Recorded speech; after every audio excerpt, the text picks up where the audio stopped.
José María, you're live. Please go ahead. Thank you.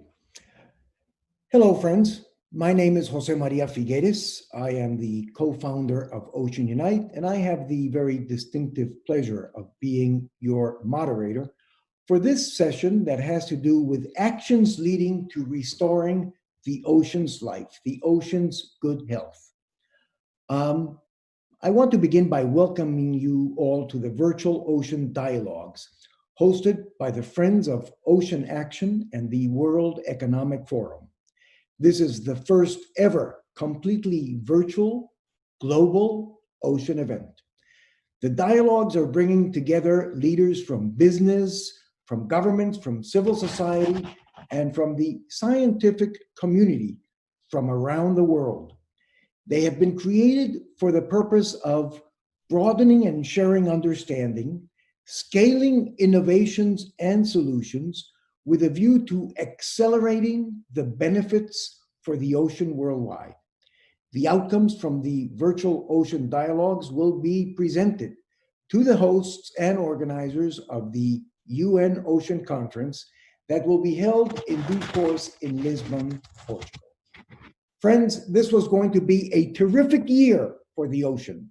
We were going to meet in St. Petersburg to talk about the Arctic and the Antarctic, then in the Monaco Blue Initiative, which brings many of us together. Then this week, the UN Ocean Conference in Lisbon, Portugal, and then COP15, the Biodiversity COP in the autumn in China. Instead, of course, we're holding these virtual forums, and I propose that we make this still a very terrific and good year for the ocean. We can be much more ambitious with respect to the BBNJ negotiations. We can also take advantage of 200 years of the discovery of Antarctica this year, so that CAMLAR, 25 nations coming together in the fall, push forward marine protected areas in the southern seas. And we can strengthen our resolve and commitment to 30 by 30.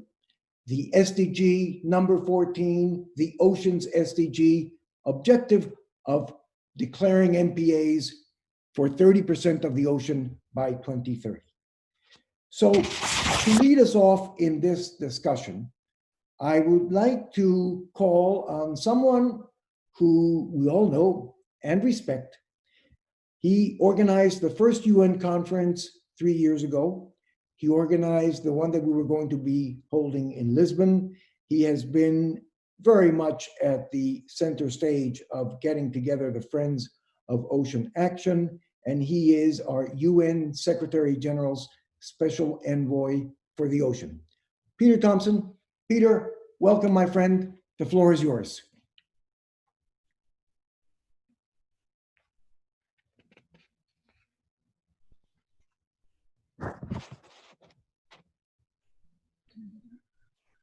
Thank you very much. I think you can hear me now, José María. Can you give a thumbs up if you can? Yes, we can. Right. All courtesies observed, and greetings to everyone gathered here with us in cyberspace. I hope that whatever your circumstances, that you and your families are safe and well. I want to thank you, President Figueres, and the panel with whom we're about to have the privilege of interaction. As I'm sure it's true for all of us attending this session, I'm a great admirer of the commitment of all 5 of you towards the common good of people and planet. So on behalf of the ocean, I'd like to convey sincere gratitude to each one of you. What a fantastic start today has been for the Virtual Ocean Dialogues. The opening session on finance and sustainable blue economy was top rank, as were the deep dives that followed from it. And I greatly enjoyed the session on the World Economic Forum's uplink, as I'm a firm believer in its potential as a truly global platform to change the world for better. To get the Virtual Ocean Dialogues underway today, Prime Minister Bainimarama of Fiji launched our global venture with a video message of resolute support for ocean action.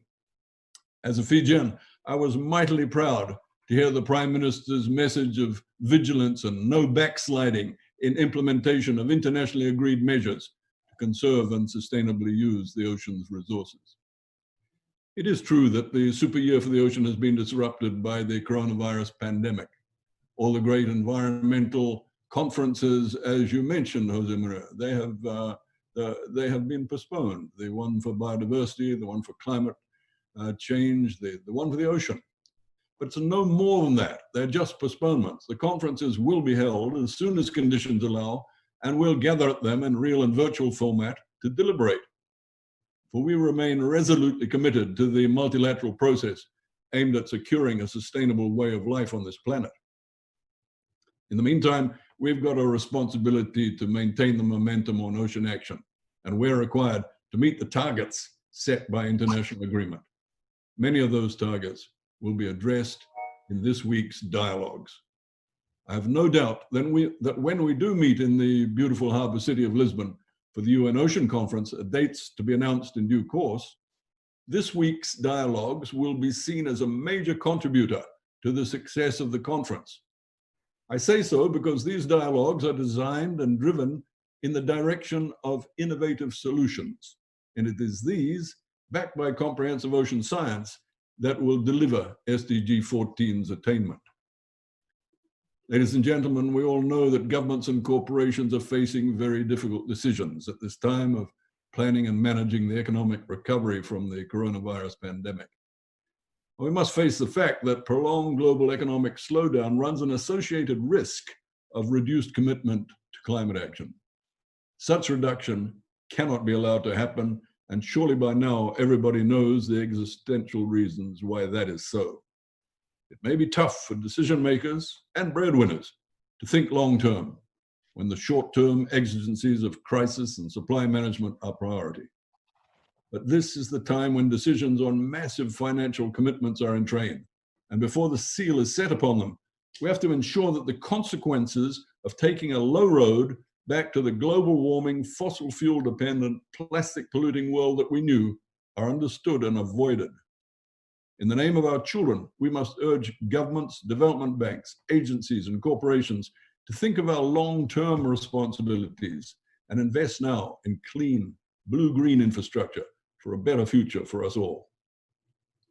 Ocean action is absolutely central to investment for a better future and the generation of jobs worldwide, be it in offshore renewable energy or sustainable aquaculture or new sources of nutrition, medicines for the post-antibiotic era, or the greening of shipping. The sustainable blue economy will provide humanity with its sustenance and its security. Please remember that fidelity to SDG 14's implementation means fidelity to all 17 SDGs, for all are connected. In essence, the SDGs, taken together with the Paris Climate Agreement, are humanity's plan for security on this planet. Thus, the Friends of Ocean Action are dedicated to maintaining the momentum for SDG 14, and these virtual ocean dialogues will be great drivers of that progress. I thank you, everyone, for your attention, and I really look forward to listening to the wise words of our panelists. Peter, thank you so much for your, as always, inspiring call to action and your observation that we must maintain the momentum, that coming out of this crisis is not to go back to where we were, but to come out better and towards a future. And that, of course, calls for a lot of action on restoring the ocean's health. Friends, before we go to our distinguished panelists, who I will introduce in a minute, we now would like to share with you a poll, because we would like to get your contributions to this important discussion. So in the poll, you will please be able to join the poll by going to slido.com and then hashtag Ocean Dialogues. You will have a first multiple choice question. What gives you most hope in the recovery towards a healthy ocean? And please select one of the possible choices that has been presented here. You will also find a second question that will come up on the screen. And by the way, If you can also look at the QR code, which is on the upper left-hand corner of your screen, and that will take you directly to slido.com, #Ocean Dialogues. The second question we would like you to answer is the one that now appears on the screen. On a scale of 1 to 5, how strongly do you think the ocean should play a central role in the global recovery? If you're so kind to answer these questions during the session at any time, we will then be aggregating the results and presenting them at the end of our session. So now it gives me great pleasure to begin our conversation with 4 very distinguished discussion leaders. Her Majesty Queen Noor of Jordan, who we know well is a true global public servant of many different causes around the world and a friend of Ocean Action. We have with us Isabella Lovin, the Deputy Prime Minister of Sweden and a co-chair of Friends of Ocean Action. Marc Benioff is with us, the Chair and Chief Executive Officer and founder of Salesforce, and Gloria Fluxa, the Vice Chairman and Chief Sustainability Officer of Iberostar Hotels and Resorts. Your Majesty, if I may, I would like to begin with you. And I would like to thank you very especially, Your Majesty, for joining us this week as you finish the last touches on the wedding of your daughter. Congratulations. But thank you for being with us on this conversation on the ocean. If I may say, Your Majesty, everything is different now with COVID-19, as we have heard from Peter. How do you think this will affect our relationship with the ocean? José María, it's a privilege to join you and my fellow distinguished panelists. By the way, can you hear me? Yes, perfectly. It has worked, finally, changing devices. Perfectly. And the participants today who are on the front lines of our global battle to save our planet. Is everything different? In many ways, I hope so. I hope that this crisis is enlarging the space for us to work, that it might enable us to leapfrog the generational gap of time that has seemed necessary to open up a true portal, as Arundhati Roy said, worded it so recently in the Financial Times, between our decaying world and a better one that our children truly deserve. So we're all participating in this ambitious initiative to maintain focus and momentum in the face of unprecedented global disruption, devastation of economies and people's lives. But we're also here, I think, with an opportunity to explore ways to leverage the heightened awareness that science has provided of the linkage between habitat destruction and the pandemic. Certainly the global health and economic impact of COVID-19 has impacted lives around the world. But for hundreds of millions of people, the pandemic has simply exacerbated their suffering from poverty, hunger, joblessness, displacement, and climate change. And it's added millions more to their ranks in both the wealthy countries of the global north and as well as the global south. So from a developing world perspective, I consistently emphasize the urgency to recognize the all too often overlooked linkage between ecosystem destruction and human insecurity, inequity, political instability, and conflict that threatens us wherever we might live. And we see these causal effects of economic decline, mass migration of millions of people seeking food, economic security, the crowding of urban centers, epidemics, and crime, including piracy, and the polarization of societies. The priorities we set going forward must recognize that ocean health is a moral imperative for us all, a business imperative, as many in the private sector are coming to understand, and a matter of national and global security. It should be viewed by policymakers, in my view, as a vital building block of stability, peace, and prosperity. So that's what I hope.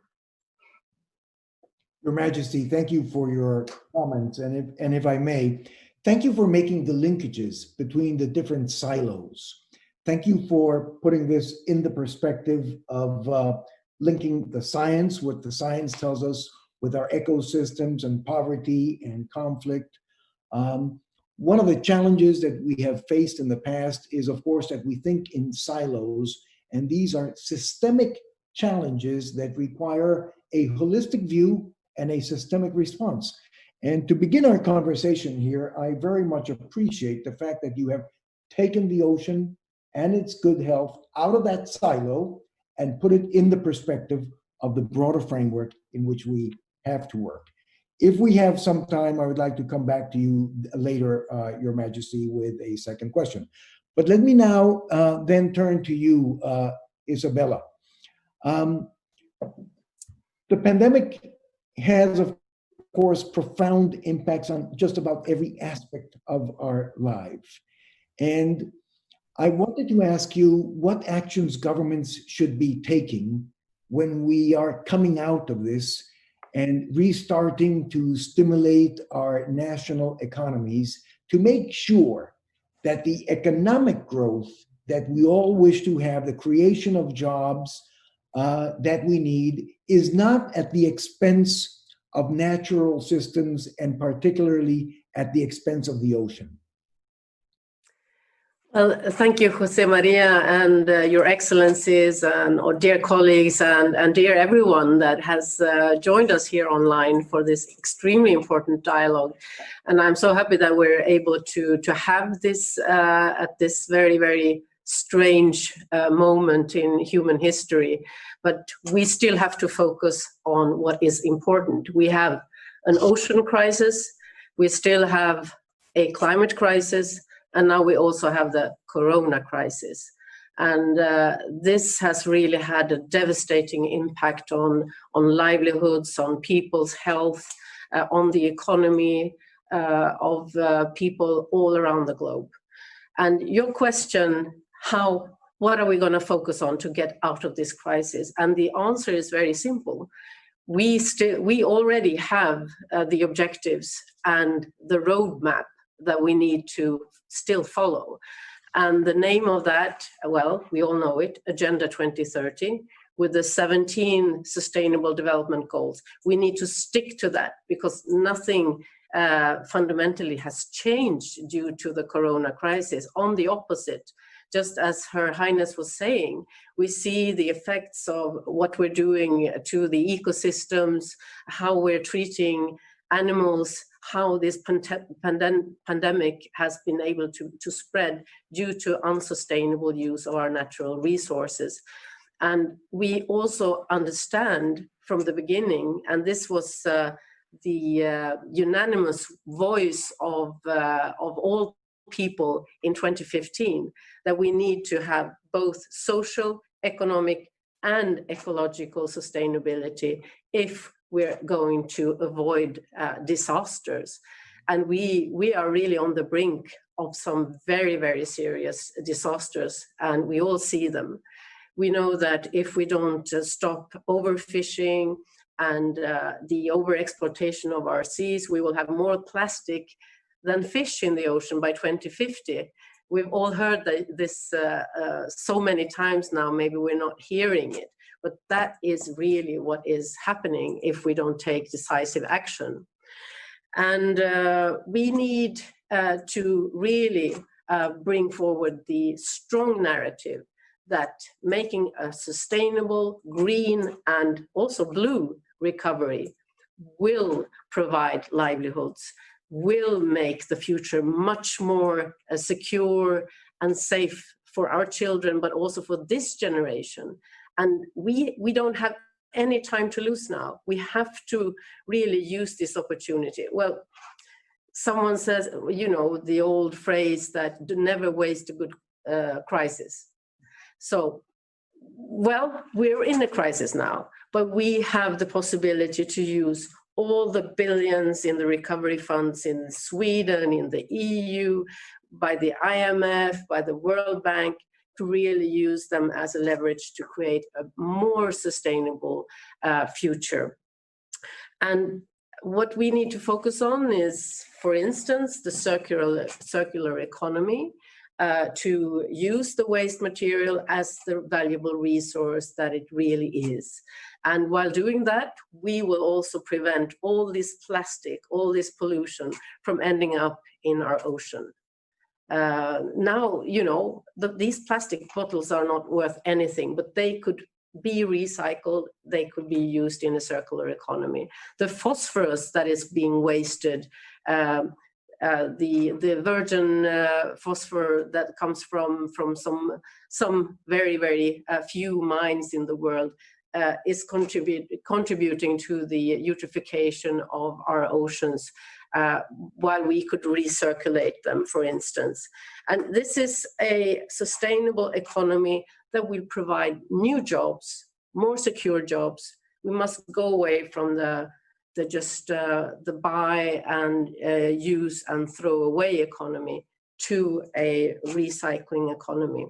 And also, of course, climate change. If we're going to save the oceans, we're not going to save them really if we don't cut the emissions.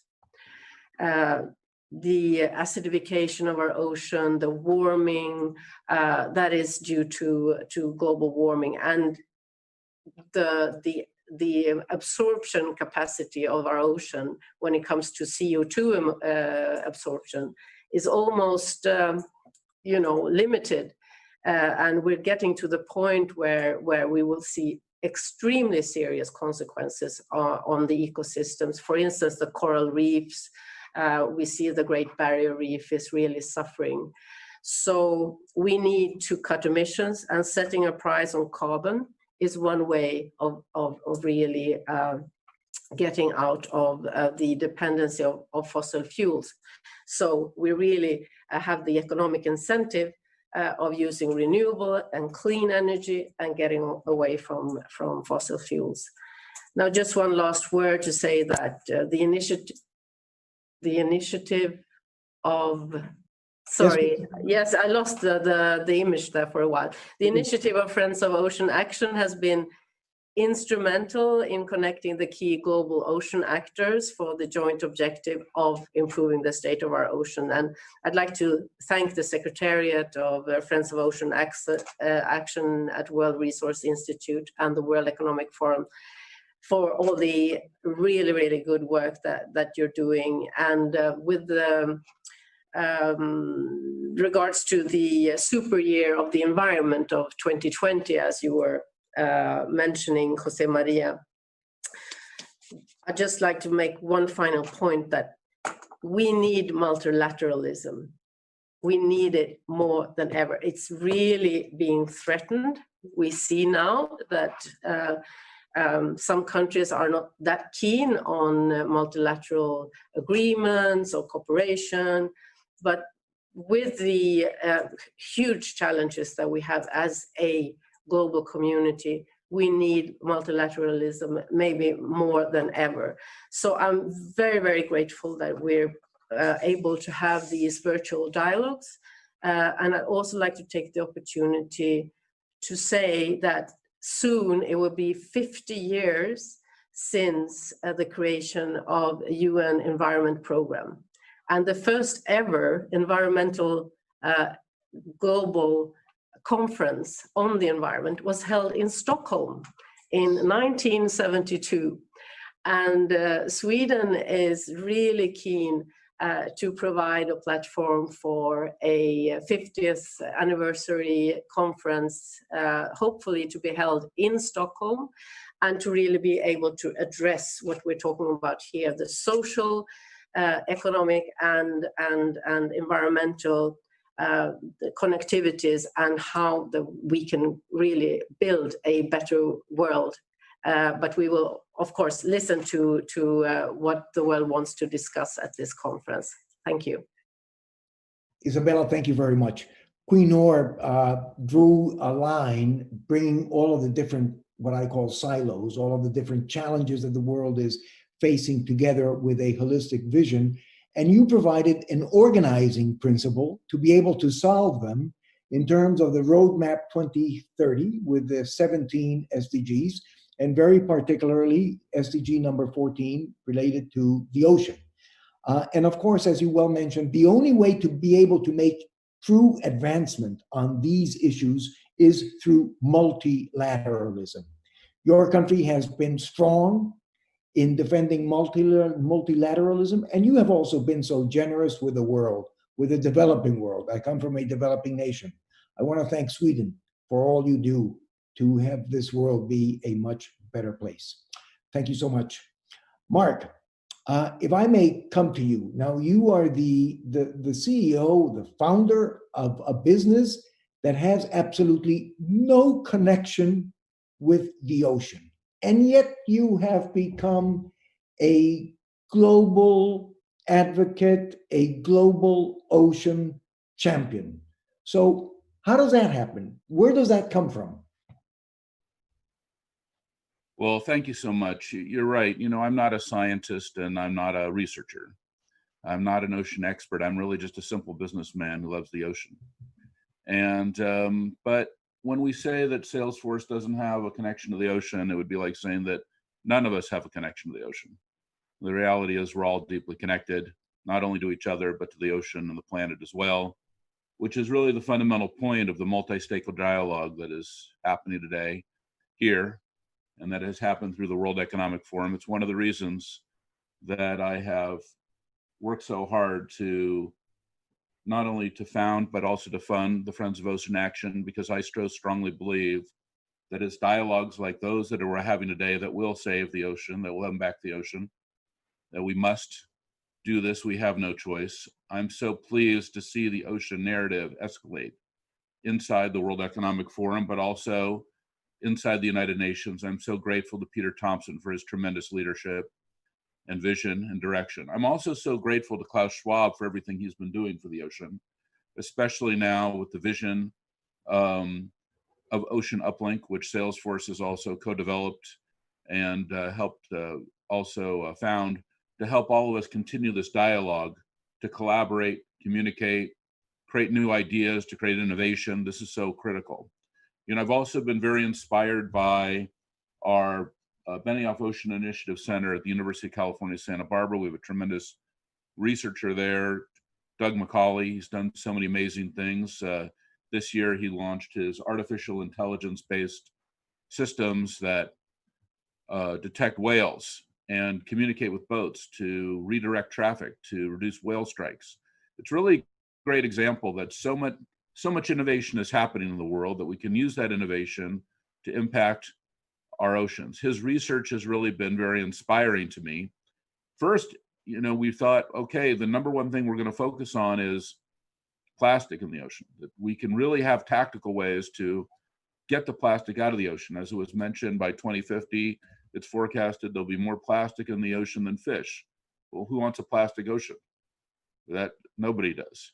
So I've been so inspired by the Clean Currents Coalition and the innovations that have been happening from entrepreneurs like Boyan Slats in the Netherlands to others who are building these amazing machines who sit in rivers, because as we've seen that these 10 major rivers represent 90% of the plastic in the ocean, we've got to stop the plastic from getting to the ocean. I'm so inspired also by Daniela Fernandez and the Sustainable Ocean Alliance, another tremendous entrepreneur that I've had the opportunity to fund, who has created an incubator, bringing together entrepreneurs all over the world to fund ideas and innovations to help heal our ocean.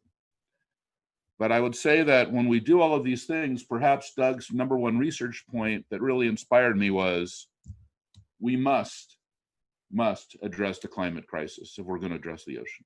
The number one issue with the ocean is acidification, and the number one issue of acidification is carbon. Number one, and first and foremost, we must all become net zero. Every company, every country, every organization, every individual must commit now to becoming net zero. Because if we don't become net zero, we'll continue to emit this carbon into the atmosphere. It's been such a challenging and horrible time, the corona crisis, this horrible situation that's underway in my own country right now with these protests and looting and so forth. But if anything good has come out of that, it's maybe that we've seen a little less carbon emitted this year. And we've seen our skies a little clearer, our oceans a little bluer. Maybe that's a vision for what we can be doing if we create a more balanced world, a more sustainable world, a more equal world. Maybe that's the message in all of this. I hope that there's a light we're being directed to. But we have to remember, we have to get the carbon out of the atmosphere. And that's why becoming net zero is very important. And it's also why we founded in January 1T.org, 1 Trillion Trees, at the World Economic Forum. Now supported by so many countries and NGOs, 1 Trillion Trees, where you can find out about 1T.org, because we must sequester 200 gigatons of carbon that is already in the air, and the most efficient, effective, and scientifically proven way to reduce that carbon emission is the tree. So these things, tactics can dictate strategy over time. These simple ideas, maybe we can chain together. And the incredible work that we've seen so many others do, that you've heard now from others here, this tremendous dialogue. But can we link these things together to create a strategy to meet all of our sustainable development goals, with the number one goal, and all of them must be the climate. Mark, thank you so much. Thank you so much, Mark. This session is, of course, about restoring the ocean's health. And no matter how much we do, we cannot restore the ocean's health unless, as you correctly have pointed out, we tackle climate change. I often call those two sides of the same coin. To fix one, we need to fix the other. And the ocean is a very effective source of carbon fixing or absorbing. Trees are equally important, as you have singled out, but we all must move in that direction.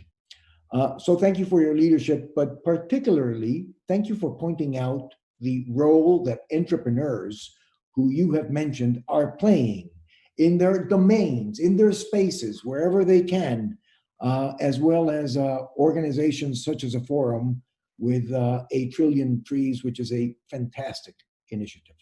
So thank you, Mark. I'll come back to you with another question concerning business leadership in a couple of minutes, if I may. Gloria, muchísimas gracias por estar aquí. Thank you for being here. Thank you, José María. So if there is one sector that has been hard hit, that went from everything to nothing overnight, it is the tourism sector. And there is this love affair between tourism and the ocean. How are we going to get that back up and running? What are your thoughts? What are your ideas? You have been very innovative in terms of practical things that we can take care to replenish the ocean's health. How do you see this panning out? Yes, thank you, José María. First of all, it's a pleasure to be here among such distinguished panelists and listening to these inspirational initiatives. Looking at tourism has been resilient and a fast-growing sector throughout its history. So it is a reality that it is going to come back. But no matter how optimistic we want to be, it's been affected by a crisis that we've had no reference, and it's been unprecedented. We've never seen this throughout the 60 years of experience my family has in tourism, and we've never experienced a lockdown complete of all of our 120 hotels in 19 countries. So it's definitely a pandemic that we had never expected. But tourism is right now at a forking path, and it can either come back as it was before with the same level of impact, or choose a more sustainable option in this working path, bringing a sustainability voice, integrating ocean management as part of a business strategy. And in Iberostar, we've done our best efforts to lead a responsible tourism model, which we believe is vital for building back better after this crisis.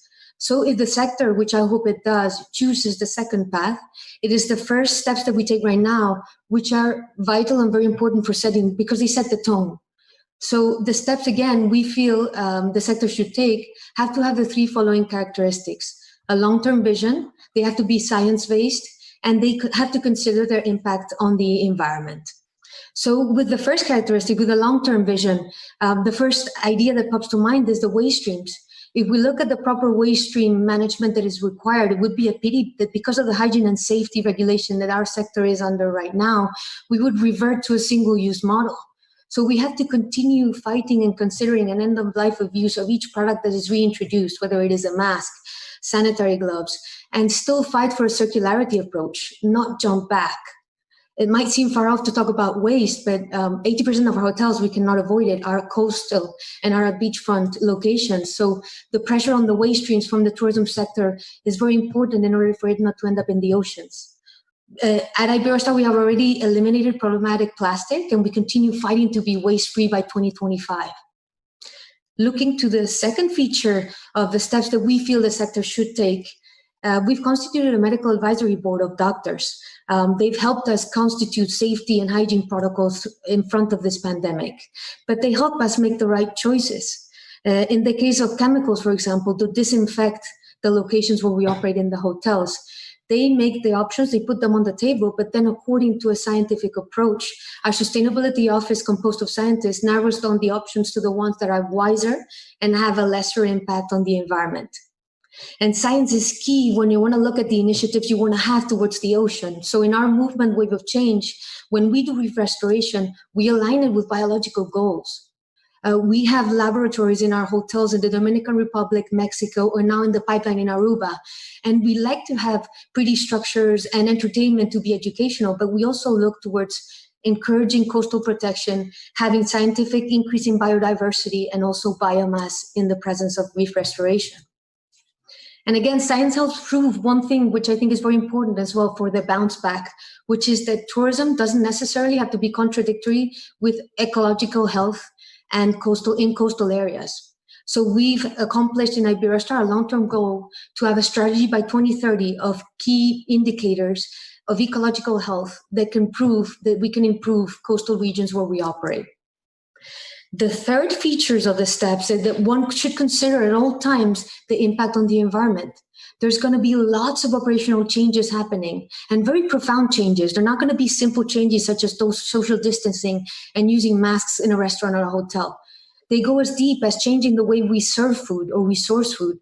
So we may be changing show cooking in one of our hotels, but we keep on fighting towards reducing food waste and offering a more responsible seafood. We have a seafood strategy to be responsibly sourced completely by 2025. And it's the changes, the right choices we do right now that will help the sector come back stronger. And it is better for business and nature if tourism returns, but it must return responsibly.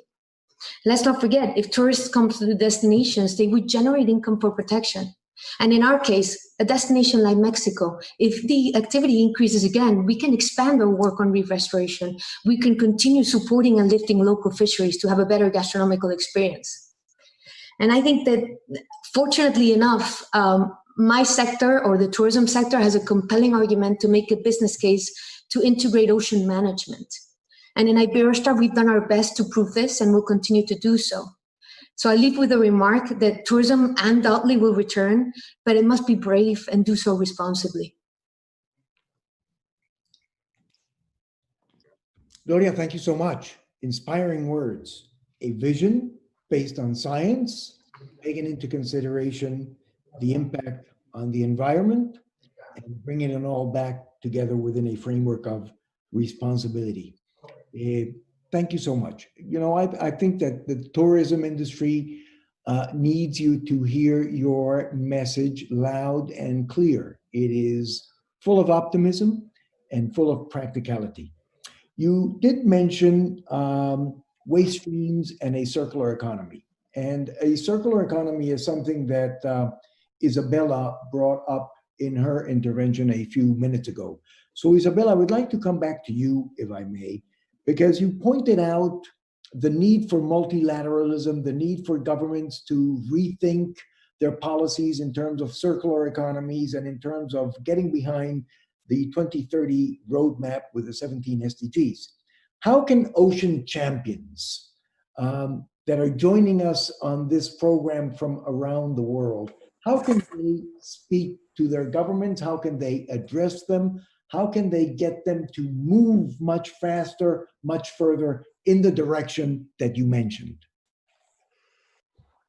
Well, thank you for that. And thank you to all the participants for extremely inspiring words. And I think what we're hearing is that we all have matured. We're seeing these crises that are ongoing simultaneously, and we all understand that we need to build back better. And I think how can the citizens persuade their decision makers or their politicians to really change and use the portal that Her Highness was referring to with Arundhati Roy's words. Well, I think we need to really use all the democratic ways that we can convey these messages. As citizens, now I happen to be in government, but I think we need to also to understand that in order to have peaceful and just development, we need to protect our democracies. And I think the distrust that we can see in many countries in democracy and the way that we can really change the world in a peaceful way, that is really very dangerous. So the ocean champions needs to get involved and at every level. And I think on the corporate level, a lot can be done, and the customers can also put pressure on the tourism sector, on all the different production that is affecting our ocean. And that is very wide, because as Marc Benioff was saying, it's not only about plastic or about overfishing, it's actually about CO2 emissions. So, I mean, every activity is relevant in this regard. The steel production sector, the cement production, the agriculture production, which has a lot of CO2 emissions. And I don't remember who said this, but also the key to sustainable planet is also with the ocean. Some 70% of our planet is covered by ocean. And we also have a huge capacity of CO2 absorption if we restore coastal ecosystems, coral reefs, mangrove. It also provides the physical protection to the coasts and everyone living there, where we see also the threat from climate change and more extreme weather events, hurricanes, floodings, etc. Then we have double or triple, or I don't know how many multiple benefits from mangroves and restoring coastal ecosystems, where you can have more fish production in the mangroves, you have better local climate, you have also the absorption capacity of the mangroves when it comes to CO2. So it's so many benefits from that. And I think that is one way of also convincing your local governments or decision makers that if we invest in this now, will be really huge benefit in so many ways. I'd like to also just highlight one example where there are financing opportunities when it comes to coastal and blue physical protection, and that's the Blue Action Fund, where Germany, Sweden, and France supports this fund, amongst others. And I think also a way to work in the most effective way is also by having joint regional commitments to complement global solutions. Because when I'm talking about multilateralism, of course, we can't solve everything at the UN level or even at the EU level or whatever, but we also need to work when it comes to the oceans, because it knows no borders, no physical border. No, you don't have to use your passport, because fish knows no borders. So we need to really work along the lines of the natural marine ecosystems. And there, I think it's very, very important that neighboring countries work together, so we really can have the proper limits on how we're working. Thank you so much. Thank you very much, Isabella. So, Queen Noor, Your Majesty, if I may come to you already almost in closing minutes, perhaps in a couple of minutes, you would be so kind, having heard from our panelists here, to share your thoughts on what should be our priorities here in the next 3 to 5 years. How do we prioritize actions to reverse the decline of the ocean? Oh, it's such a complex, multi-layered issue, as just this panel has touched upon. I would simply emphasize that we need to strengthen and expand to a critical mass, global political will, private sector investment, and civil society commitment to ocean protection. It's an obvious one. But we should also, and this is reinforcing what Isabella said, it will require regional and international multilateralism to identify key priorities for action as the short and medium term health and economic fallout from the pandemic puts a strain on individual governments, especially in the developing world. But also, I would say to everyone listening, each of us has a role to play as an advocate, voter, stockholder, entrepreneur, organizer, even protester, to catalyze action. And my second point would be that we have a range of assets in our collective toolbox, and science clearly, scientific estimates clearly state that nature-based solutions are probably will contribute at least a third to greenhouse gas reductions needed to achieve the 1.5 degrees Celsius Paris Agreement. And they can take many forms, as everyone knows, but of course, the most vital of them all is the blue heart of our planet.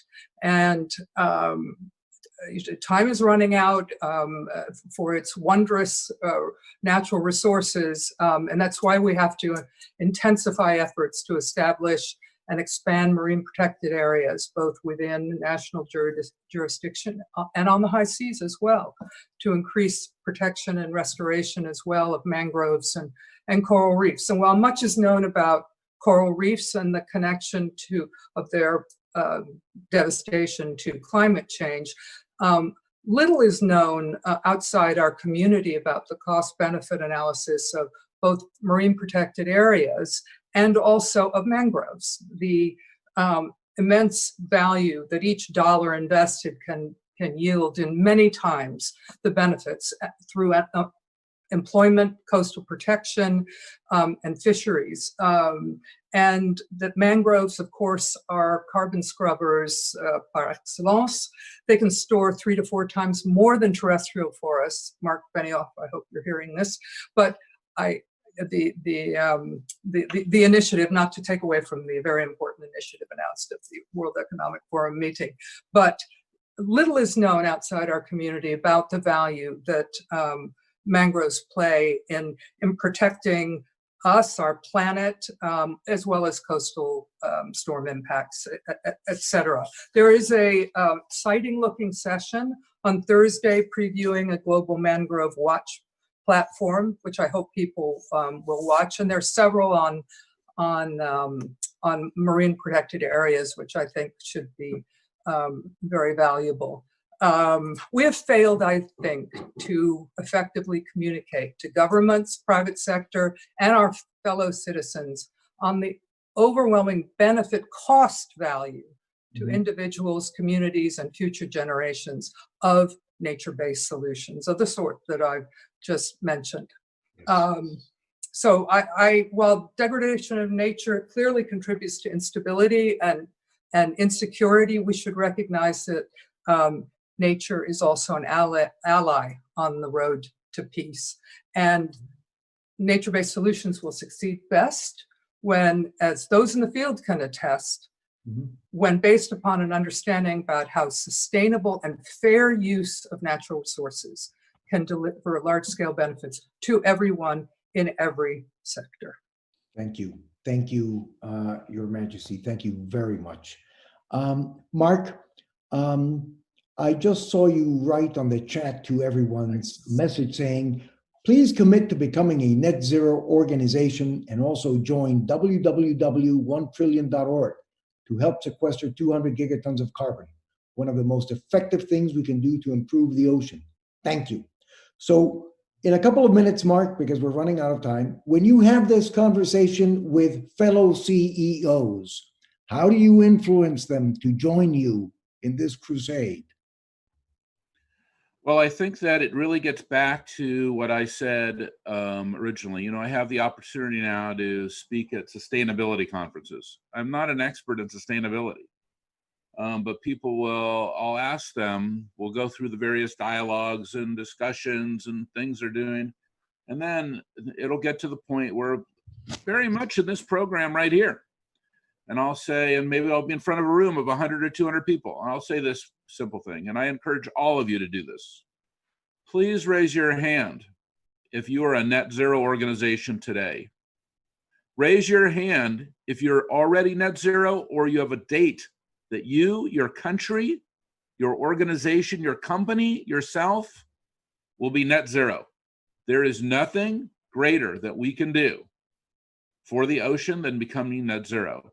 And I loved what Queen Noor said about mangroves, because one of the keys to 1T.org and 1 trillion trees, not all trees are created equal, that mangroves do sequester 4 times more carbon than other types of trees.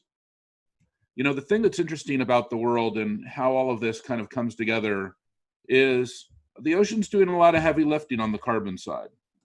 40,000 gigatons of carbon is held in the oceans, 40,000. And in the forests, we have maybe about 500, 600 gigatons, but we can increase that capability. It takes the burden off the oceans. The soils also, we haven't talked about regenerative soils, which is so important for the oceans, because again, we're able to sequester more carbon now in the soil using these amazing new farming techniques that we need to encourage. It's all connected. It's all connected. You know, Al Gore is right. You know, we have to focus on the climate. We have to move to this net zero world, because the things that we most care about, like the ocean, yes, there's things in the ocean that are critical that we must solve, like we mentioned plastics, for example. But we all know that the number one issue is when the ocean gets hotter, that is what is the worst situation for the health of the ocean and for the economies and for everyone who is living off the ocean. So anyway, but thank you so much for moderating this today. You just did a beautiful job, Jose. Marc, thank you so much. And thank you for bringing up the ratio between mangroves and trees in terms of carbon fixing. Very important one. Gloria, in a final minute and a half, we're coming up to summer in the Northern Hemisphere. Some people will be wanting to travel and become tourists. So what would your message to them be in terms of how they can support your new way of thinking about tourism? Yes, I think as plain as it may seem is that the choices that they take and their voice has the power. So when choosing, be curious and hungry to discover the sustainable option and ask why. And when it comes to voice, it's because there's bound to be variability. Even in our company with 32,000 employees, people question, why are we doing this sustainable auctions with unprecedented times? So give the feedback if it does elevate the experience and you appreciate the actions. For example, if you're trying local seafood or GSSI certified dishes in our hotels, or you see that we've eliminated problematic plastic in the rooms and without all our hotels, just give the feedback because it reinforces the private sector to keep on fighting, to find the balance in between delivering quality and being cost efficient, and as well struggling further or fighting further for sustainability. And let's not forget that it is a collective effort, so it has to have the support of all of the stakeholders in this case. And I think that one last remark is that the oceans and nature can live without us, but humanity cannot live with the oceans and nature. So that has to be taken into account as well. Beautiful. Thank you. What a terrific close. Friends, I would like to bring up the results of the poll, if we can, please.